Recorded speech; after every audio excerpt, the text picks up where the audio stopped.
Aurélien Lecoq nous a rejoint, député La France Insoumise, NFP du Nord. Comment vous réagissez aux propos de certains à gauche, notamment de Sandrine Rousseau, qui dit c'est faire le jeu du Rassemblement national. On donne l'impression, en participant à ces manifestations, que c'est bien une décision politique, plus qu'une décision de justice.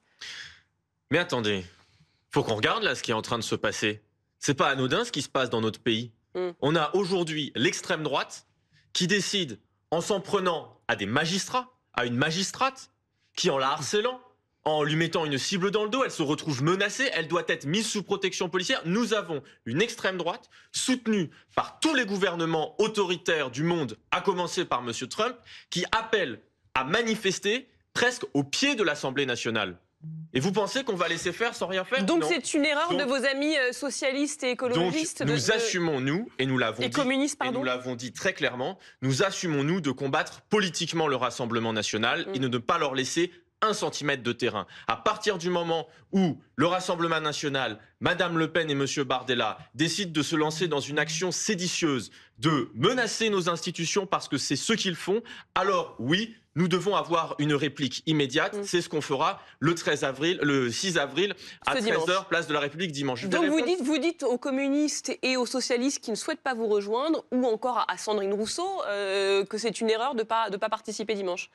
Écoutez, je dis notamment aux socialistes, ils font bien ce qu'ils veulent. De toute façon, nous avons l'habitude dans la lutte contre l'extrême droite et dans la plupart des dernières batailles qu'ils manquent à l'appel. Ça leur avait pourtant pas posé de problème, par exemple aux socialistes, de se retrouver aux côtés de l'extrême droite devant l'Assemblée nationale pour une manif contre la justice justement, avec un syndicat policier lui aussi séditieux en 2021.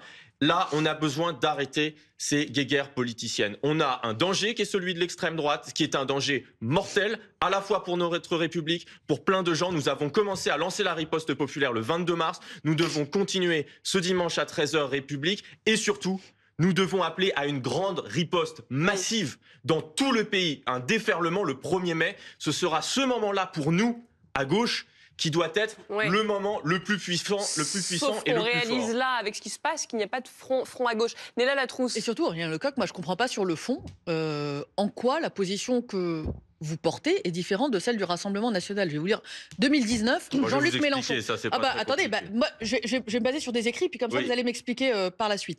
Jean-Luc Mélenchon, 2019, convoqué par la justice suite à la perquisition qui avait mal tourné. Il donne une interview à nos confrères du journal du dimanche.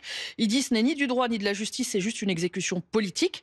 Dans une note de blog publiée la même année, il dit: dans quelques jours, le système judiciaire macronien compte me détruire.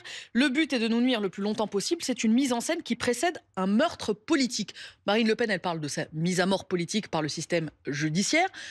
J'ai le souvenir que vous aviez même lancé une pétition à l'époque contre ce que vous appeliez le lawfare, la guerre par le système judiciaire, et que Jean-Luc Mélenchon se comparait à un certain nombre d'opposants d'Amérique latine que la justice voulait faire taire parce que défendant une alternative au système. Enfin, pardon. C'est juste ce que j'ai entendu dans la bouche du Rassemblement national depuis lundi. Eh bien non, pas tout à fait. Il y a des différences.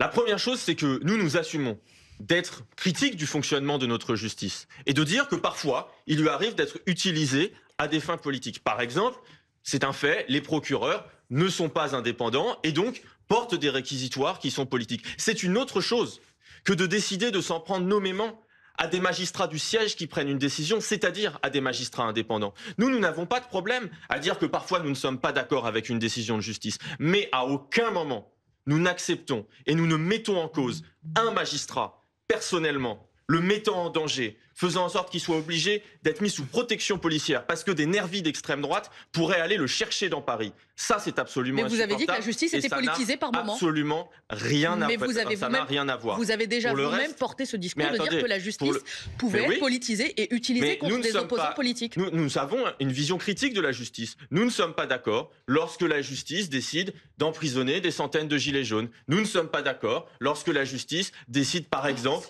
de condamner Jean-Paul Delescaux pour apologie du terrorisme, le secrétaire général de l'UDCGT du Nord. Par contre, Nous respectons toujours ces décisions et nous ne nous en prenons pas aux magistrats qui les ont prises parce que les magistrats appliquent la loi. Mais de quoi on parle là aujourd'hui? C'est terminé, vous avez quelques secondes. Un dernier mot, parce que quand même c'est important. De quoi on parle? On parle d'hypocrite. Parce que la réalité, c'est que Marine Le Pen, elle, n'a jamais une vision critique de la justice. Elle passe son temps à dire il faut que la justice ne soit pas laxiste, qu'elle condamne toujours plus fort. Et bien là, elle a tapé 4 millions dans la caisse. Et bien, elle en paye le prix. Elle n'a que ce qu'elle mérite, de la même manière que c'est une hypocrite. Le message est passé, Aurélien Lecoq. Elle est anti-macroniste alors qu'elle ne vote pas la censure, etc. Merci d'être passé nous voir. République, dimanche. 3 meetings donc ce dimanche. Merci Aurélien Lecoq d'avoir accepté notre invitation. On va marquer une très courte pause dans un instant.